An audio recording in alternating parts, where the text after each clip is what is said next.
الله رسول منع کړی ده چې تاسو به خپله کور والا وهئ نه. بی عایشه صدیقه فرمایي د الله رسول فرمایي تاسو ته شرم و حیا نه درېږي تاسو کور والا وهئ، شرم و حیا نه لرئ. د الله رسول فرمایي زما چې سخت نفرت کېږي هغه له دې چې یو سړی خپله کور والا وهي.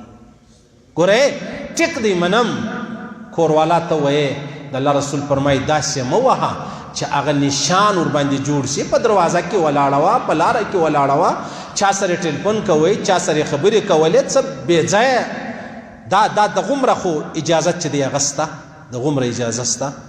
حضرت عمر فاروق رضی الله تعالی عنه یو ورځ خپله کور والا وهله، یو سړی ورباندې رالی، بیا پوښتنه ځینې وکړه ولې خیر خیر، هغه ویل ما د الله د رسول څخه اورېدلي دي که چا کور والا وهله پوښتنه مه جنګ کوه چې پر چشتي وواله، ځکه هغه به د دوی دوه د عزت مسله وي، نو چې تا ته کیسه وکړي نو د عزت رسوا سو.